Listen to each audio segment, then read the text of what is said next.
CID जांच में विस्फोटक खुलासा हुआ है।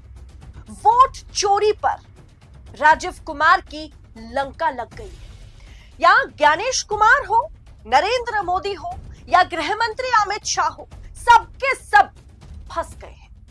सीआईडी की रिपोर्ट के खुलासे सामने आने के बाद वाकई सरकार के और चुनाव आयोग के लिए मुसीबत जो है वो सामने खड़ी है। कर्नाटक के राहुल गांधी दिन प्रतिदिन जिस तरह से वोट चोरी के बड़े खुलासे और बड़े सबूत, ठोस सबूत जनता के सामने लेकर आ रहे हैं, उसके बाद से दावा किया जा रहा है कि पूरा वोट चोर गैंग जो है राहुल गांधी की मुट्ठी में आता हुआ नजर आ रहा है। अब सवाल जिस तरह से यहां पर पूछा जा रहा है कि वोट चोर जिस तरह से यहां पर फंस रहे हैं और राहुल गांधी जिस तरह के सबूत, एक बड़ा ठोस सबूत, वोट चोरी का ठोस सबूत, मैं आपको बता दूं, ज्यादा सस्पेंस क्रिएट नहीं कर रहा, 100 सिम कार्ड जिनके जरिए से वोट काटे गए, वो ठोस सबूत सीआईडी के हाथ में लग चुका दोस्तों, जिसके बाद से पूरी वोट चोरों की गैंग जो है सामने आकर खड़ी हो चुकी है। हमारे साथ वरिष्ठ पत्रकार मौजूद है अदिति। आप इस रिपोर्ट को देखिए। गोदी मीडिया आप लोगों को यह खबर नहीं दिखाएगा क्योंकि वो तलबे चाटने में भी व्यस्त है। रिपोर्ट देखिए। दोस्तों नमस्कार, स्वागत है आपका 4 PM पर। मैं हूं आपके साथ अदिति। सीआईडी जांच में विस्फोटक खुलासा हुआ है। वोट चोरी पर राजीव कुमार की लंका लग गई है। राजीव कुमार की लंका लग गई है। नरेंद्र मोदी हो या गृह मंत्री अमित शाह हो, सबके सब फंस गए हैं। फंस गए हैं बुरी तरीके से। खुलासे सामने आने के बाद वाकई सरकार के और चुनाव आयोग के लिए मुसीबत जो है वो सामने खड़ी है। कर्नाटक के आलंद में वोट चोरी मामले में एक बहुत बड़ा खुलासा हुआ है। एक बहुत बड़ी खबर हाथ लगी है जिसे विस्फोटक खुलासा कहा जा सकता है। दरअसल ये खबर पहले भी मैंने शायद 1-2 दिन पहले भी देखा था, लेकिन इसकी इतनी चर्चा नहीं हो रही थी। लेकिन अब लगा कि इस पर चर्चा होनी चाहिए क्योंकि अब राजीव कुमार फंस गए। क्योंकि सीआईडी के खुलासे में जो खबर सामने आई है, जो निकल के आई है, ये खबर ज्ञानेश कुमार के पास या राजीव कुमार के पास नहीं थी, ऐसा नहीं हो सकता। दरअसल दोस्तों, वोटर लिस्ट से नाम हटवाने के लिए करीब 100 सिम कार्ड्स के इस्तेमाल किए गए। जी हां, नाम हटवाने के लिए 100 फर्जी डॉक्यूमेंट वाले सिम कार्ड, फर्जी डॉक्यूमेंट्स मिले हैं जो, बताइए 100 सिम कार्ड में ये बात सामने आई है। अब ना तो राजीव कुमार के लिए बच पाना मतलब संभव है और ना ही ज्ञानेश कुमार के लिए, ना ही बीजेपी के लिए। दरअसल 2023 के चुनावों से पहले आलंद विधानसभा क्षेत्र में मतदाता सूची से यानी वोटर लिस्ट से नाम हटवाने के लिए जो अनियमित आवेदन, इरेगुलर एप्लीकेशंस किए गए थे, उनमें से करीब 100 सिम कार्ड का इस्तेमाल किया गया था। यानी राहुल गांधी ने प्रेस कॉन्फ्रेंस में जो कुछ भी कहा था वो सच साबित हो गया है। द इंडियन एक्सप्रेस और जनसत्ता की रिपोर्ट में यह खबर छपी है। खबर आपके स्क्रीन पर है कि कर्नाटक के आलंद में वोट चोरी, वोटर लिस्ट से नाम हटवाने के लिए करीब 100 सिम कार्डों का किया गया इस्तेमाल। चुनाव आयोग 100 सिम कार्डों का ऐप, गौर कीजिएगा इस पैराग्राफ पर, इस रिपोर्ट के इस पर्टिकुलरली इस सेगमेंट पर, कि चुनाव आयोग के मतदाता ऐप्स जैसे NVSP, वोटर हेल्पलाइन ऐप और गरुड़ा में OTP के जरिए लॉगिन किया गया और कर्नाटक के आलंद इलाके, आलंद विधानसभा क्षेत्र के 254 मतदान केंद्र से मतदाताओं के नाम हटाने के आवेदन के लिए अलग अलग सिम कार्ड्स के इस्तेमाल किए गए। अलग अलग सिम कार्ड इस्तेमाल किया गया। बताइए, इस तरीके से वोट चोरी की जा रही है, लोगों के नाम काटे जा रहे हैं। कांग्रेस नेता राहुल गांधी ने 18 सितंबर को अपने प्रेस कॉन्फ्रेंस में कथित चुनावी धोखाधड़ी को दर्शाते हुए सामने रखा था। दरअसल दोस्तों, सूत्रों ने बताया कि चुनाव आयोग ने फरवरी 2023 में दर्ज एक शिकायत के जवाब में सितंबर 2023 में सीआईडी को नाम हटवाने के आवेदन में इस्तेमाल किए गए मोबाइल फोन नंबर उपलब्ध कराए थे। यानी सीआईडी को खुद चुनाव आयोग ने 2023 के मामले में कई फोन नंबर्स उपलब्ध कराए थे जिनके जरिए वोट हटवाया गया था। अब बाद में सीआईडी जांच में इन नंबरों को जब खंगाला गया, इन नंबरों के बैकग्राउंड चेक किए गए, तब सीआईडी को पता चलता है कि ये सब के सब फर्जी डॉक्यूमेंट पर लिए गए सिम कार्ड है।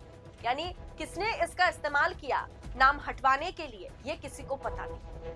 क्या चुनाव आयोग कभी बैकग्राउंड चेक नहीं करता?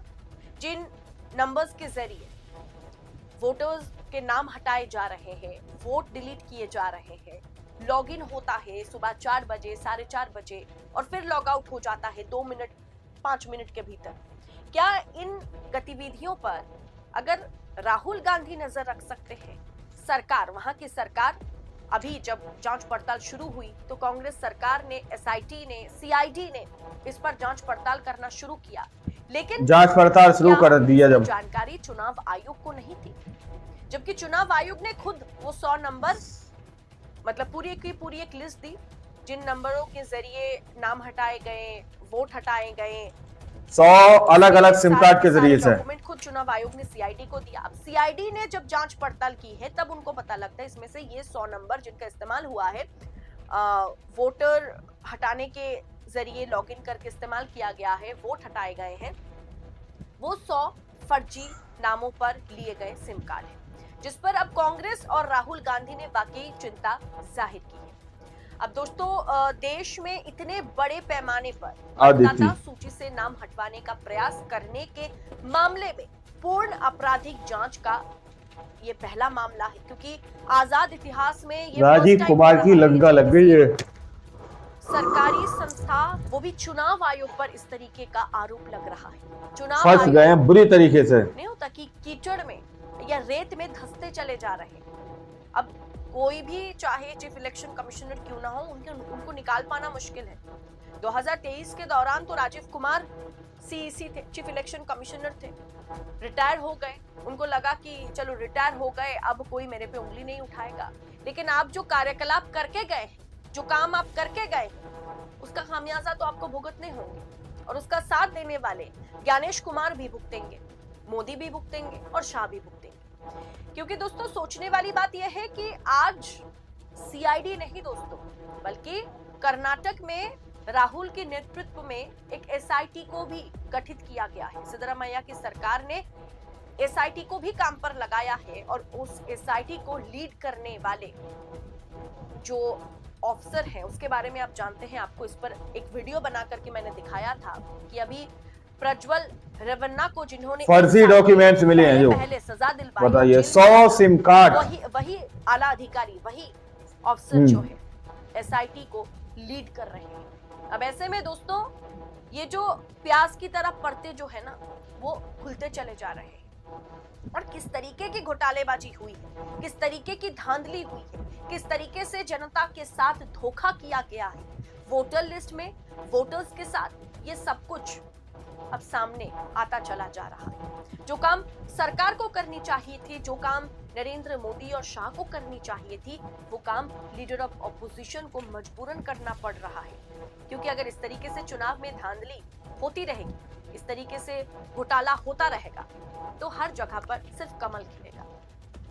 कहीं पर भी किसी और की पार्टी की सरकार भाजपा बनने नहीं देगी। लेकिन आप इत्तेफाक देखिए 100 सिम कार्ड होगा वाले की, कि कर्नाटक में इतना घपला करने के बावजूद भी भाजपा कर्नाटक जीत नहीं पाई, गंवाना पड़ गया 2023 में। कहते हैं ना, ऊपर वाला जब देता है छप्पड़ फाड़ के देता है, और जब लेता है तब भी। और वही कहीं ना कहीं भाजपा के साथ कर्नाटक में हुआ। लेकिन आज इस तरीके के जो खुलासे हो रहे हैं, इस पर चुनाव आयोग चुप्पी साध कर बैठा हुआ है, प्रेस कॉन्फ्रेंस सरकार कर रही है, अलग अलग सिम कार्ड इस्तेमाल किए गया। आपकी राय क्या है? बताइए, इस तरीके से वोट चोरी की जा रही है, लोगों के नाम काटे जा रहे हैं। साफ करेगा, या फिर एक बार भारतीय जनता पार्टी अनुराग ठाकुर या फिर संबित पात्रा या फिर किसी और मंत्री, सांसद या नेता को प्रेस कॉन्फ्रेंस पर बिठा देगी, ये आगे पता चलेगा। फिलहाल इस रिपोर्ट पर अपनी राय, महत्वपूर्ण टिप्पणी कमेंट बॉक्स में हमारे साथ साझा करें, और ऐसी तमाम खबरों को यूं ही पाने के लिए 4 PM न्यूज नेटवर्क के साथ बने रहें। मुझे दीजिए इजाजत, बहुत बहुत शुक्रिया आप सभी का। जय हिंद, जय भारत। दोस्तों, आप लोगों ने इस वीडियो को शुरू से आखिर तक देखा। वीडियो के अंदर साफ तौर पर बात की गई है कि किस तरह से जहां पर कांग्रेस की सरकार है वहां पर वोट चोरी को लेकर एसआईटी का गठन किया गया और सीआईडी को आदेश दिए गए जांच के। सीआईडी ने जब जांच की तो उसमें 100 फर्जी सिम कार्ड के जरिए से आवेदन किया गया या उसके जरिए से वोट काटने के लिए अपील डाली गई। दोस्तों, ये 100 सिम कार्ड कौन ऑपरेट कर रहा था, ये 100 सिम कार्ड का आईपी एड्रेस क्या है, ये 100 सिम कार्ड कौन सी डिवाइस में डले थे और ये 100 सिम कार्ड किसके जरिए से मुहैया कराए गए। ये वो सवाल है दोस्तों जो इस वक्त शक के दायरे में आते हुए नजर आ रहे हैं, शक के कटघरे में आकर खड़े होते हुए नजर आ रहे हैं। उसके बाद से ज्ञानेश कुमार, राजीव कुमार, ये दावा किया जा रहा है कि सब के सब जो अभी राजनीतिक दल में है दोस्तों, सबके सब फंसे हुए नजर आ रहे हैं इस तरह के खुलासे सामने निकलने के बाद। अब आप लोगों ने इस रिपोर्ट को देखा था, आप लोग इस रिपोर्ट के बारे में क्या सोचते, क्या समझते हैं, अपनी राय कमेंट सेक्शन में जरूर दीजिएगा। सच्ची बक्की खबरें देखने के लिए आप चैनल को सब्सक्राइब कीजिए। मिलता अगली वीडियो में, जब तक के लिए जय हिंद, जय भारत।